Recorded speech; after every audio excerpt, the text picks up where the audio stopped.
Bom dia, gente. Espero que vocês estejam empolgados com a série de Atos. Hoje nós vamos continuar no capítulo 14. Antes de começar, de ler o texto, né, eu vou me arriscar aqui a pedir a participação de vocês, então não fiquem constrangidos. É uma coisa muito simples. Eu vou fazer 4 perguntas, bem simples, não constrangedoras, eu acho. Aí vocês, por favor, à medida que eu for fazendo as perguntas, se sua resposta for sim, você levanta a mão e fica com a mão levantada, tá bom? Combinado? Faz eu passar vergonha não, gente. Ajuda aí. Então tá, vou fazer a pergunta, hein? Você já viajou em algum projeto missionário da igreja? Então, nós mandamos gente para Rio Branco, Japão, Colômbia. Fica com a mão levantada aí. Você é um missionário de tempo integral? Continua com a mão levantada. Se sua resposta for não, continua com a mão levantada. Se você já levantou a mão, fica levantada, tá bom? Você apoia financeiramente algum missionário de tempo integral? Você orou por algum missionário ou por alguma missão, ou para Deus enviar mais trabalhadores essa semana? Então, eu vi que algumas pessoas abaixaram a mão, não era para ter abaixado, mas tudo bem, se vocês quiserem dar uma olhada em volta, ver que tem várias pessoas com mãos levantadas. Obrigado, pode baixar a mão. Não me arrependi, foi bom, obrigado por participarem. Então, o que isso significa? Eu vi muitas mãos levantadas e eu não queria constranger vocês, mas eu queria reconhecer, né, que assim como Jesus Cristo ama as suas missões, Ele colocou nas igrejas um coração para missões também, inclusive a nossa igreja. Às vezes a gente não repara nisso, mas quando a gente pensa e traz à memória aquilo que nos traz esperança, a gente repara nisso. E por que eu estou falando de missões? Porque o capítulo 14, que nós vamos ver hoje, junto com o capítulo 13, que o Diego e o Pedro falaram nos últimos 2 domingos, eles têm uma série de eventos que juntos formam um bloco que ficou conhecido como a primeira viagem missionária de Paulo. E esse bloco revela para a gente um framework, eu já falei essa palavra antes, sobre missões que a gente pode usar para pensar sobre missões. Então, é isso que nós vamos fazer aqui hoje. Até quando eu estava estudando, fiquei pensando, vou ter que falar sobre missões, eu nem sou missionário, né? Mas eu vou me submeter aqui à revelação do capítulo 14 e trazer para a gente, e que Deus nos ajude. Então, nosso tempo aqui vai ser o seguinte: primeiro, eu vou fazer um rápido comentário, só para lembrar o contexto onde nós estamos. Depois, nós vamos ler o texto, e eu vou falar como que a gente vai caminhar no texto, e do texto nós vamos tirar 8 destaques que formam esse framework, ou arcabouço de missões, para a gente refletir sobre missões. Então, se vocês quiserem já ir abrindo aí em Atos 14, enquanto isso, eu vou dar um passo atrás agora, não literalmente, e recapitular algumas coisinhas do capítulo 13, que a gente vai usar também para entender o capítulo 14. Então, no capítulo anterior, nós vimos que Paulo e Barnabé participavam da igreja de Antioquia da Síria, quando eles foram chamados pelo Espírito Santo para uma missão.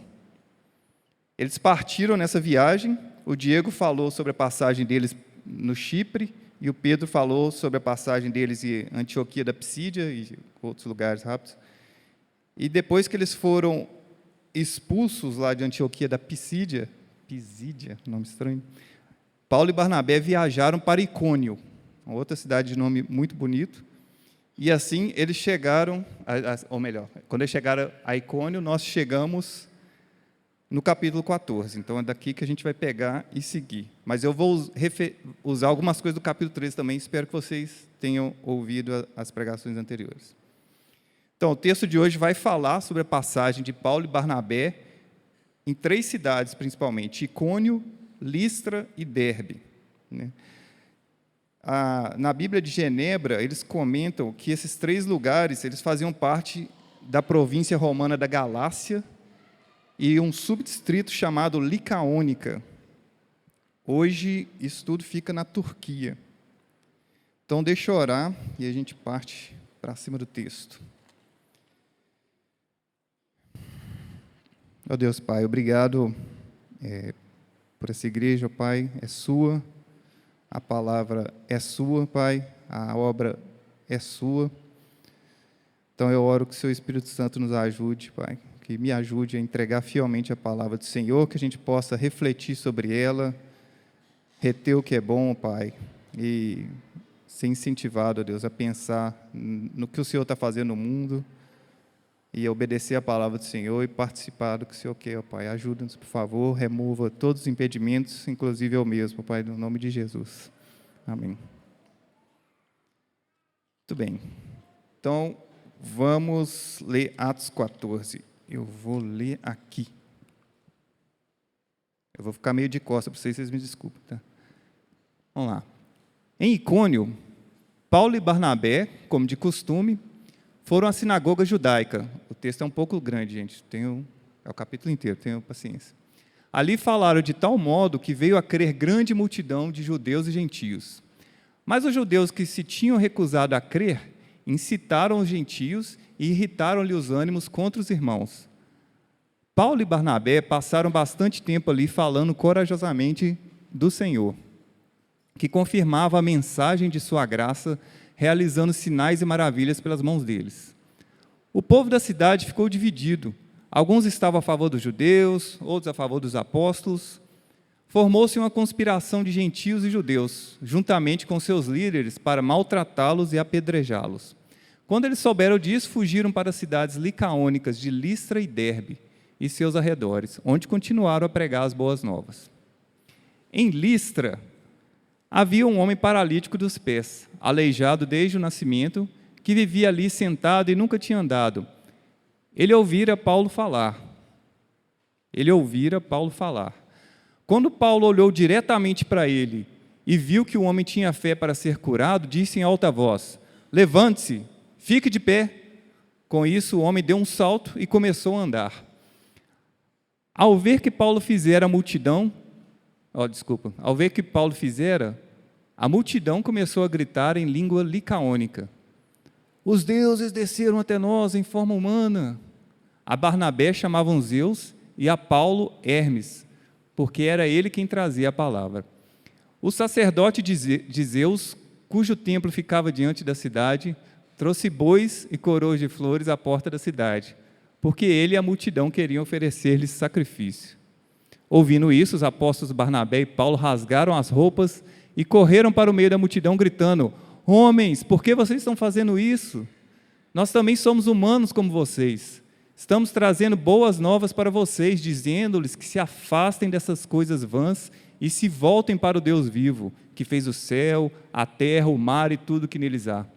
No passado, ele permitiu que todas as nações seguissem os seus próprios caminhos. Contudo, não ficou sem testemunho. Mostrou sua bondade, dando-lhes chuva do céu e colheitas no tempo certo, concedendo-lhes sustento com fartura e enchendo de alegria os seus corações. Apesar dessas palavras, eles tiveram dificuldade para impedir que a multidão lhes oferecesse sacrifícios. Então alguns judeus chegaram de Antioquia e de Icônio e mudaram o ânimo das multidões. Apedrejaram Paulo e o arrastaram para fora da cidade, pensando que estivesse morto. Mas quando todos os discípulos se ajuntaram em volta de Paulo, ele se levantou e voltou à cidade. No dia seguinte, ele e Barnabé partiram para Derbe. Eles pregaram as boas novas naquela cidade e fizeram muitos discípulos. Então voltaram para Listra, Icônio e Antioquia, fortalecendo os discípulos e encorajando-os a permanecer na fé, dizendo: é necessário que passemos por muitas tribulações para entrarmos no reino de Deus. Paulo e Barnabé designaram-lhes presbíteros em cada igreja. Tendo orado e jejuado, eles os encomendaram ao Senhor, em quem o haviam confiado. Passando pela Pisídia, chegaram a Panfilha, e tendo pregado a palavra em Perge, desceram para Atália. De Atália, navegaram de volta a Antioquia, onde tinham sido recomendados à graça de Deus para a missão que agora haviam completado. Chegando ali, reuniram a igreja e relataram tudo que Deus tinha feito por meio deles e como abrir a porta da fé aos gentios, e ficaram ali muito tempo com os discípulos.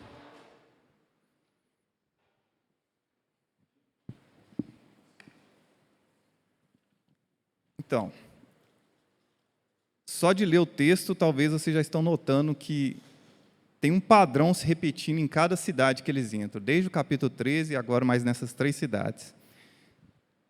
Segura aí que nós vamos ver esse padrão. E como eu já disse, esse padrão, junto com o que aconteceu antes desse capítulo e no final dessa viagem, eles dão essa oportunidade para a gente falar sobre missões.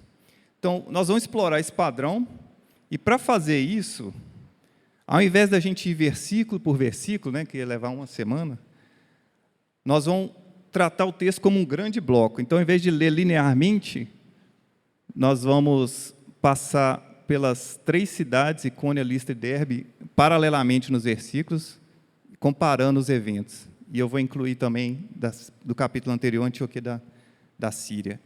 Talvez não fez nenhum sentido, mas vai fazer, espera aí. Então, o resto do tempo de hoje, à medida que a gente for caminhando nas histórias dessas cidades, nós vamos explorar 8 destaques para a gente fazer essa reflexão, que são esses aqui. Primeiro, o envio pelo Espírito Santo por meio da igreja. Segundo, a propagação do evangelho, que ele tem uma estratégia, um conteúdo, uma forma e um contexto. Terceiro, que houveram conversões de discípulos. Quarto, os sinais. Quinto destaque, oposição e sofrimento. Sexto, a hora de sair. Sétimo, a igreja local. E oitavo, a prestação de contas. Um por um. Alguns eu vou passar mais rápido, outros eu vou me delongar mais. Eu escolhi 3 para me delongar mais. E para quem gosta de acrônimos, sabe, como a gente forma a palavra com as iniciais, vocês podem ver aqui um acrônimo muito amigável e fácil de decorar, EPIC SORRIP. Então, durante a semana, vocês podem lembrar desse acrônimo e pensar sobre essas 8 coisas. Brincadeira, gente, não anota aí não, estou vendo você anotar aí, não anota isso não. Então, só um aviso, né? O Atos 14, eu não estou dizendo que Atos 14 contém toda a revelação de Deus sobre missões, e nem que é uma regra para ser seguida à risca sobre missões, mas fala sobre missões, tem vários pontos interessantes para a gente refletir e aplicar conforme o Espírito ajudar em cada situação. Então, eu tenho esse problema de gostar de organizar o texto, já deve ter percebido, então eu montei uma tabela aqui, não preocupa muito com ela não, só para listar os eventos. Aí, quando eu estava estudando, eu pus eles aqui do jeito que for aparecendo em ordem cronológica, e depois eu organizei eles agrupando por similaridade. Então, a outra tabela é a que a gente vai usar. Então, lá em cima, Antioquia da Síria, só mencionando mesmo, e a cada coluna ali uma cidade e os eventos que aconteceram nela, e cada linha é um agrupamento, mas não me preocupa muito com isso não, isso é problema meu.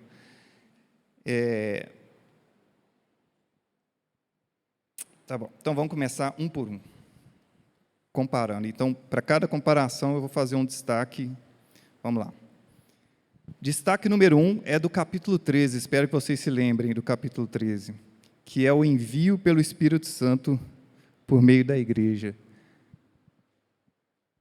Então, eu não posso deixar de falar como que isso começou, mas não vou falar muito, porque foi o assunto do outro capítulo, né? Então, eu vou resumir da seguinte forma, só lembrando, eles estavam orando e adorando o Senhor, e o Espírito Santo falou, separa-me Paulo e Barnabé para a obra que eu tenho para eles.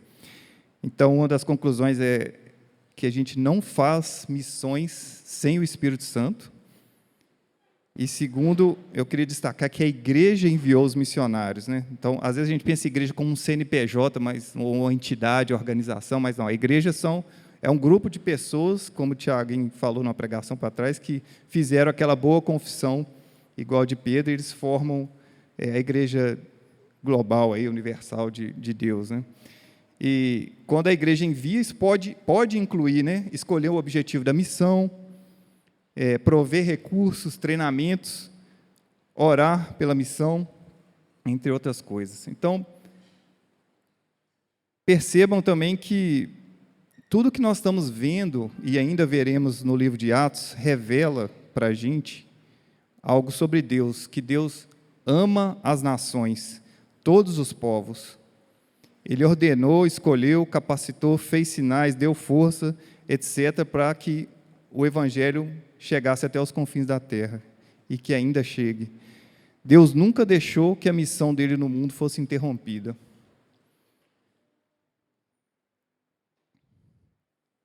Próximo destaque. A pregação do Evangelho. Reparem não, peraí. Então,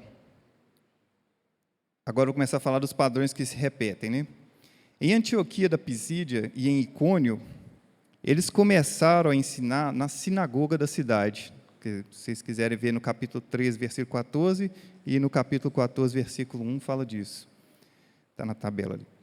Ou seja, eles tinham uma estratégia para começar.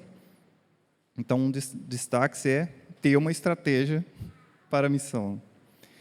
Além disso, eles falavam, vocês podem ver lá no capítulo 13, a pregação do versículo 16 a 41, aqui também no versículo 1, versículo 9, versículo 21, eles sempre falavam, e o conteúdo era sempre as boas novas do reino, como deixado claro no versículo 21. Mas a forma como eles apresentavam mudava conforme o contexto. Então, lembrem que lá na Antioquia da Pisídia, eu acho que eu coloquei errado, gente. Talvez tenha sido a Antioquia da Síria, desculpa. Mas o Paulo usou o Antigo Testamento. Ele fez várias referências ao Antigo Testamento. Por quê? Provavelmente porque grande parte da audiência ali eram judeus e gentios que eram tementes a Deus, porque eles começaram a pregar na sinagoga. Já em Listra, Paulo não mencionou o Antigo Testamento nenhuma vez. Mas ele apresentou Deus, mesmo assim, como um Criador soberano, falou da bondade de Deus que ele demonstrava ao conceder chuvas e colheitas. Isso era muito contextualizado, porque ele apresentou isso como Deus agindo, concedendo chuvas e colheitas, independente da ação humana, porque isso contrastava com a cultura da cidade, dos pagãos. Porque o que os pagãos acreditavam?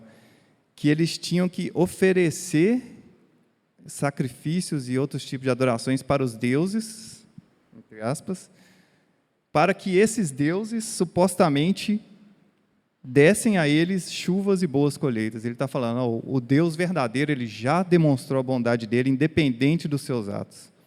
Então, só estou comparando as duas pregações em Antioquia e em Listra, para mostrar como que Paulo mudou a forma, mas não a mensagem, por causa do contexto. Ou seja, resumindo, eles falavam sempre o verdadeiro evangelho, mas usavam formas diferentes conforme o contexto em que estavam. Uma forma diferente de olhar isso também é pensar no contrário, né? Como seria não fazer isso.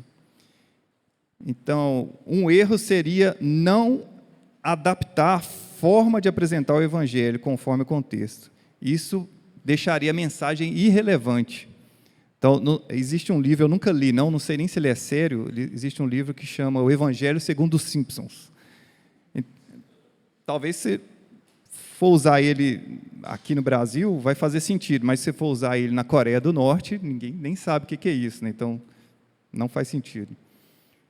E um segundo erro seria adaptar a mensagem ao invés de adaptar a forma. Aí depois você vai ter que prestar conta para Deus disso aí, acho que é um erro muito grave.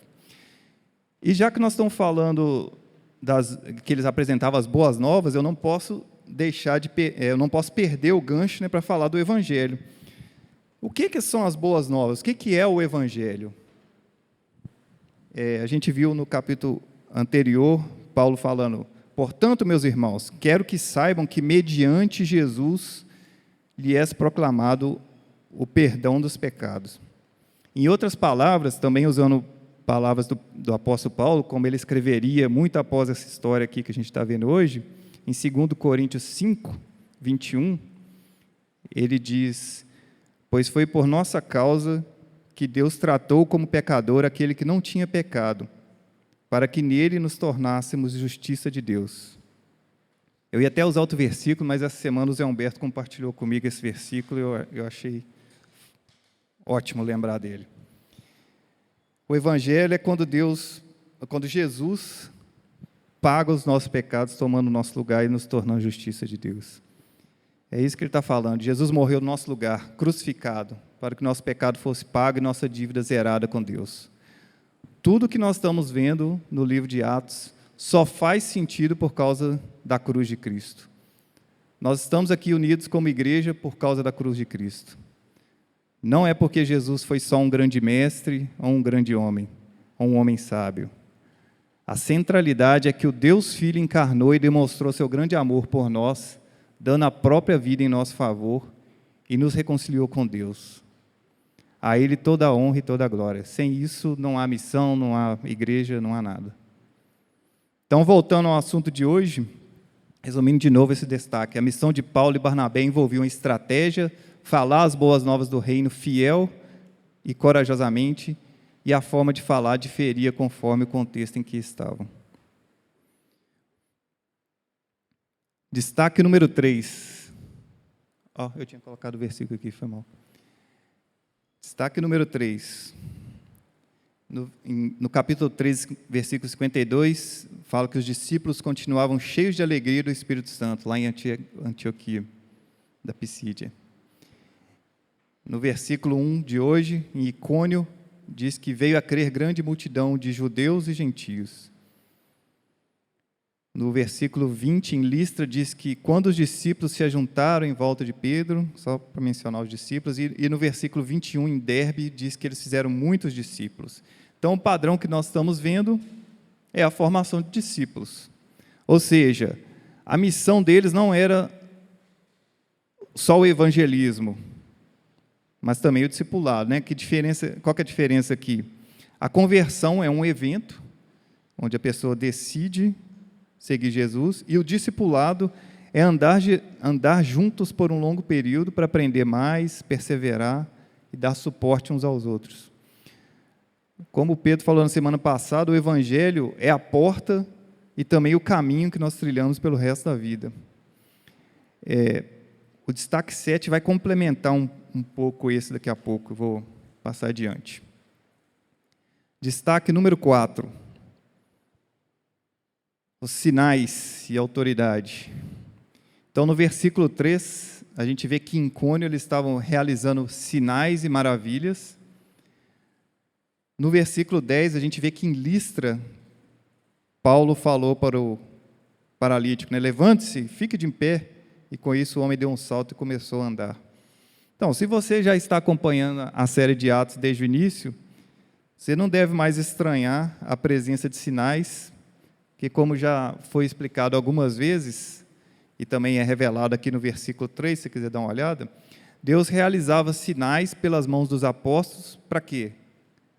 Para confirmar a mensagem de sua graça. Ou seja, esses sinais eram realizados para conferir autoridade aos apóstolos naquele momento, para que eles pudessem proclamar o Evangelho. O teólogo Albert Moller Jr., que a gente tem usado o livro dele nessa série, ele diz que hoje nós temos a Bíblia para conferir autoridade.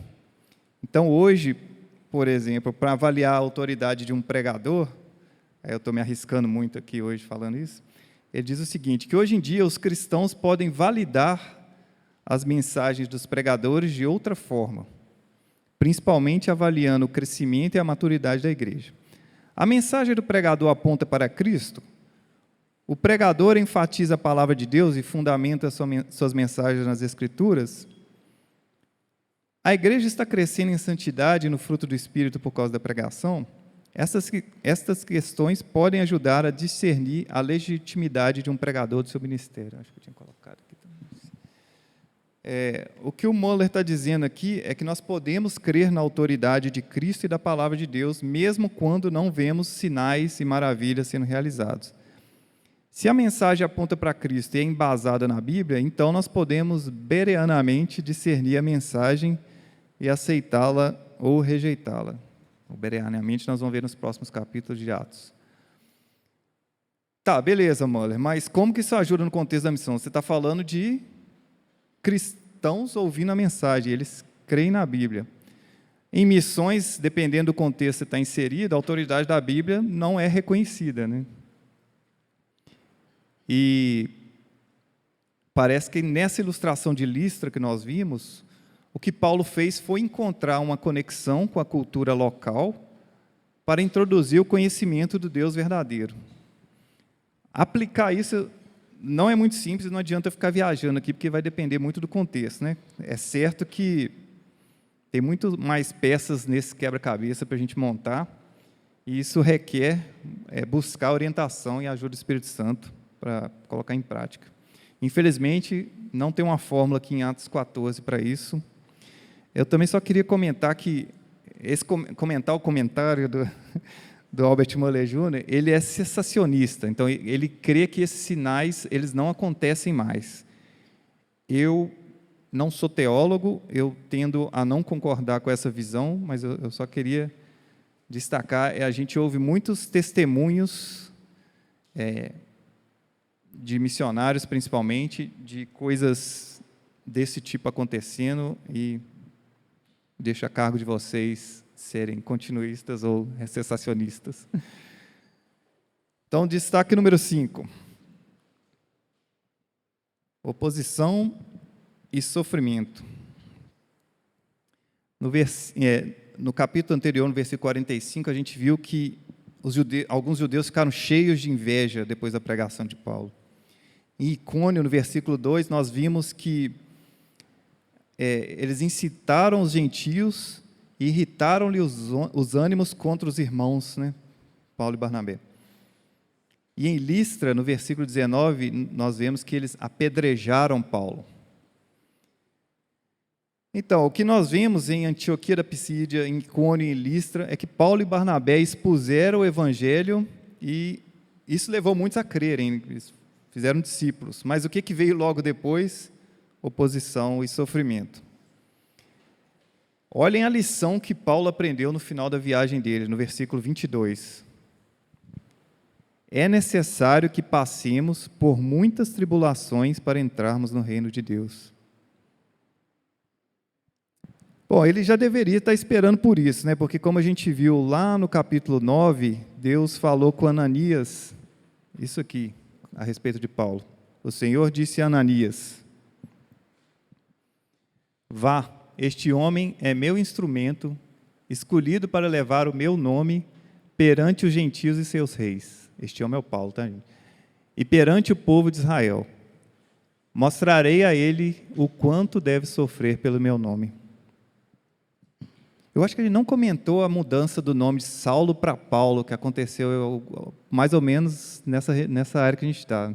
Vocês repararam? Existe uma discussão se ele mudou mesmo de nome, mas a teoria acho que mais aceita é que ele tinha um nome de judeu e um nome grego. Então, Paulo era só a versão grega do nome dele.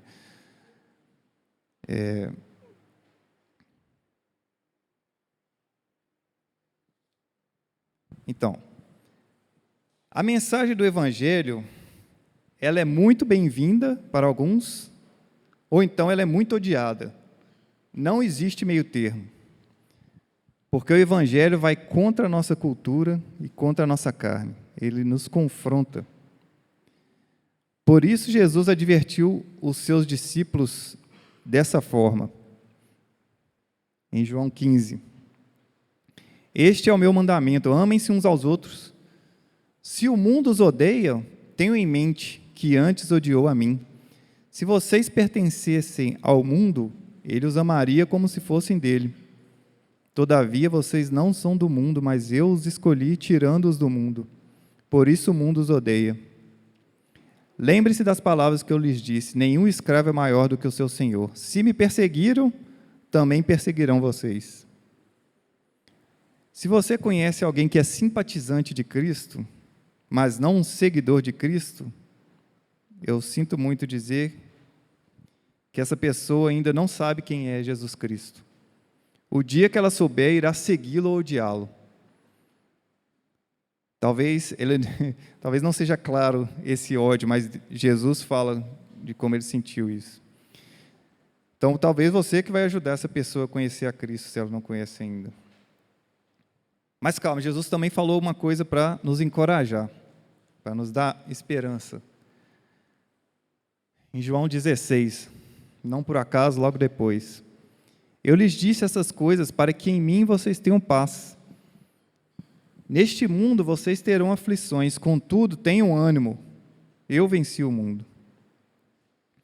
De novo, o Müller, ele compilou isso de uma forma que pode parecer mais palpável para nós que vivemos no século XXI. Deixa eu ir no Brasil, né? Deixa eu ler. A maioria de nós não sofrerá um espancamento físico por anunciar o Evangelho. A maioria. Você pode, todavia, ser psicologicamente apedrejado, uma vez que a cultura o rejeita e menospreza suas convicções religiosas como um sistema de crenças antiquado e ultrapassado, que se atém a uma era obsoleta, há muito suplantada pela glória da modernidade. Paulo, porém, afirma que é por meio dessas provações que entraremos no reino do céu. Em 2 Coríntios 4, o apóstolo encoraja a igreja dizendo que essa aflição leve e passageira prepara para nós um eterno peso de glória, acima de qualquer comparação. O sofrimento virá, precisamos suportar, pois do outro lado da tribulação está o doce abraço do nosso Salvador. Enfim, o que ele está dizendo? Que há um custo do discipulado e nós vamos enfrentá-lo. Ele pode ser claro e perceptível, ou pode ser sutil e velado. Mas há um encorajamento para mim. O encorajamento para mim é andar junto com vocês. Isso significa que nós estamos aqui porque a gente concorda que vale a pena pagar esse custo. E as promessas do nosso Senhor para o presente e o futuro, que nos ajudam a suportar esse custo. Também é uma boa hora para a gente lembrar outras duas verdades bíblicas que vão nos ajudar a cair em algumas armadilhas diante da oposição e do sofrimento. Primeiro, o mensageiro, você, não tem o poder para remover o véu. Quem remove o véu é o próprio Jesus, como o Wellington leu hoje em 2 Coríntios 3, onde o véu ilustra algo que nos impede de ver a verdade. Então, não vamos tentar tomar o controle disso, de tentar fazer as pessoas enxergar a verdade. Porque Jesus é que vai fazer esse papel. E não vamos ficar frustrados se a mensagem for rejeitada, mas a mensagem tem que ser entregue, gente. Segundo, não devemos invejar os ímpios. Muitas vezes, passando por sofrimento, nós nos comparamos com outras pessoas, que a gente acha que são ímpios e que estão prosperando e que não passam por sofrimento, pelo menos a gente acha. Então, a nossa resposta não deve ser a inveja. Então, na comunidade regional, nós tivemos a alegria de ouvir o Salmo 73, que fala sobre isso. Aí vocês podem ler em casa o Salmo 73, senão não vou acabar hoje, não. Anota aí. Então, resumindo, esse destaque aqui, que foi um dos que eu decidi me passar mais tempo. As missões, elas enfrentam a oposição, isso é um fato. Como Paulo aprendeu com muito custo, é necessário que passemos por muitas tribulações para entrarmos no reino de Deus. Destaque número 6. A hora de sair. Então, no capítulo anterior, nós vimos que no versículo 50, eles os expulsaram de seu território, Paulo e Barnabé foram expulsos. Em Icônio, eles fugiram para as cidades licaônicas. Em Listra, eles apedrejaram Paulo, e aí no dia seguinte, ele e Barnabé partiram para Derbe, versículo 19 e 20. E em Derbe, no versículo 21, só conta que eles voltaram.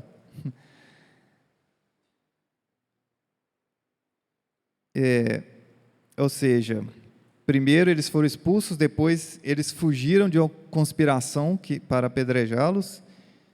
Depois Paulo foi apedrejado e sobreviveu milagrosamente, ao contrário de Estevão. O Müller, ele diz que em Icônio, abre aspas, quando a perseguição chegou a um ponto no qual seu ministério já não podia prosseguir, eles abandonaram a área. Ou seja, parece que é uma hora de sacudir o pó e partir para outro local ou para outra pessoa, porque a situação simplesmente ficou infrutífera e não está indo para frente.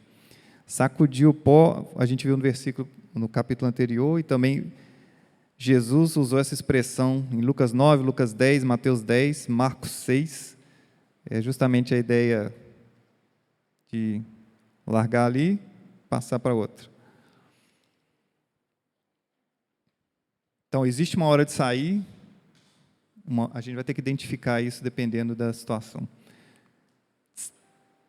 Está aqui número 7. Acho que eu pus na ordem errada aqui. Mas tudo bem. Então, a igreja local, vamos falar sobre o papel da igreja local. Teve a igreja remota, né, que enviou eles para as cidades, e aí surgiram as igrejas locais. No final do tempo em Derbe, onde parece que foi bem mais tranquilo o tempo deles, né, Paulo e Barnabé partem de volta para Antioquia da Síria. Então, eles fizeram todo o caminho de volta. Só que aí, o caminho foi um pouco mais curto. Esse mapa aqui, né, não é esse mapa aqui não, gente. Esse aqui eu vou falar daqui a pouco.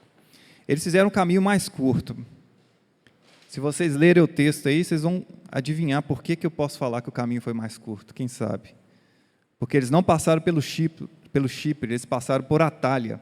Ou seja, eles pegaram um atalho. Entendeu? Então, no caminho de volta, eles passam de novo nas mesmas cidades que eles tinham visitado antes, fazendo o seguinte: fortalecendo os discípulos e encorajando-os a permanecerem na fé. E também, outra coisa que eles fizeram foi estabelecer presbíteros em cada igreja local nas cidades. Então, nós estamos vendo mais uma vez, gente, a importância da igreja local.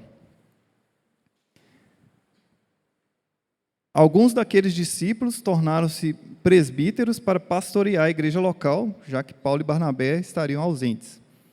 A igreja local é o canal para continuar a encorajar a igreja e a pregar o evangelho para as outras pessoas, né, chamando as outras pessoas em volta para o reino de Deus. Então, 4 comentários rápidos com relação a isso. Primeiro, é importante que na missão exista um plano após o evangelismo. Pode ser a implantação de igreja local ou a conexão dos novos discípulos com a igreja local já existente. Segundo, a gente pode ver nas cartas de Paulo mais tarde que ele continua em contato com os discípulos da região da Galácia, encorajando-os. Então, por isso que a gente tem a carta aos Gálatas. Existe uma discussão se é Galácia do Sul ou do Norte, mas a maioria das pessoas concordam que são esses Gálatas mesmo. E também nós vamos ver que Paulo revisita essas cidades, agora sim, em sua segunda viagem missionária, que é nos próximos capítulos. Então, ele vai voltar nessas cidades. Destaque número 8 e final.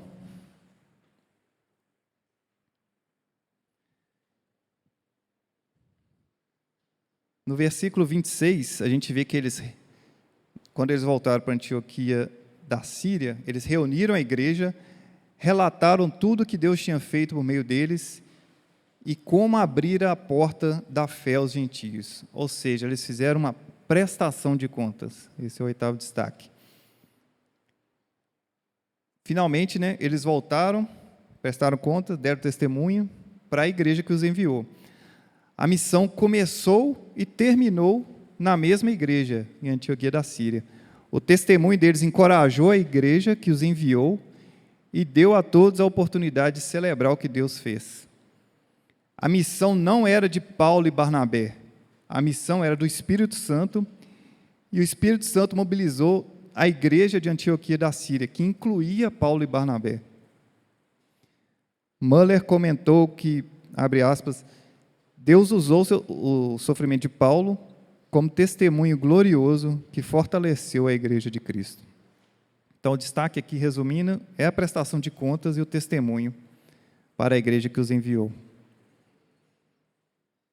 Então, estes foram 8 destaques para a gente pensar sobre missões. Senão vocês vão ficar lendo isso aqui e não vão me ouvir. Eu espero que esse bloco, Atos 13, 14, a primeira viagem missionária de Paulo, possa estar nos ajudando a fomentar nossos pensamentos, deixar nossos corações inquietos, para a gente alinhar os nossos corações com o coração do nosso Senhor Jesus Cristo, em favor dos povos de todo o mundo. Nós vimos que Deus ama todos os povos e por isso ama as missões. Deus nunca deixou que a missão dele no mundo fosse interrompida. Deus é imparável e Ele está nos dando a corresponsabilidade como servos e como filhos amados de expandir o reino de Deus através de missões, enviando ou sendo enviado. Nós vimos que há um custo, ou os dois, né? Nós vimos que há um custo para seguir Jesus, pois é necessário que passemos por muitas tribulações para entrarmos no reino de Deus. Mas nós não desanimamos por causa das promessas de Jesus. Então, para casa também é ler 2 Coríntios 4, de 13 a 18. E também algumas perguntas para vocês refletirem, se quiserem. Vou ler. As missões fazem parte da minha vida? Por que sim? Por que não? Muito ou pouco? Quais são as barreiras? Como eu estou engajado na missão de Deus para alcançar seus filhos que estão longe de mim? Como podemos nos engajar? Há algo que preciso deixar que a palavra de Deus me confronta e me corrija com relação a missões? Aproveitando a pergunta que o Diego fez e aproveitando a da semana passada, o que eu posso trazer à memória como incentivo para missões? E, se vocês me derem mais alguns segundos, algumas coisas para vocês fazerem na segunda-feira, não sei se está muito pequeno. Sugestões, a gente não faz nada segunda-feira mesmo, então vocês escolhem algumas aí. Agradeça e louve a Deus por ter sido alcançado por Ele. Se você foi alcançado por um missionário, encoraje-o lembrando disso. Peça a outras pessoas para te contar o testemunho de conversão delas. Conheça um missionário, se você não conhecer, a gente tem muitas pessoas aqui para te apresentar. Ore por um missionário. Visite esses 2 sites aqui, portasabertas.org.br e coserve.org/pray, e ore por uma nação. Considere suportar financeiramente um missionário. Faça parte de um grupo de discipulado. Entre em contato novamente com as pessoas com quem você já compartilhou o Evangelho. Dê seu testemunho para a igreja que te enviou. Preste contas à igreja que te enviou. Conecte-se a uma igreja local, se ainda não se conectou. Ore a Deus para que você compartilhe o Evangelho fielmente e contextualizado. E orem para que o Senhor da colheita envie mais trabalhadores, como Jesus ordenou. Vamos orar. Ô Pai, obrigado pelas suas missões, porque é por causa delas que nós conhecemos a coisa mais importante da nossa vida, ou a pessoa mais importante da nossa vida, nosso Senhor Jesus Cristo. E eu peço que o Senhor continue equipando a sua igreja e dando poder para continuar a obra do Senhor, Pai. Já que o Senhor escolheu fazer assim, eu oro que o Senhor envie mais trabalhadores, ó Pai. No nome de Jesus, Deus. Amém.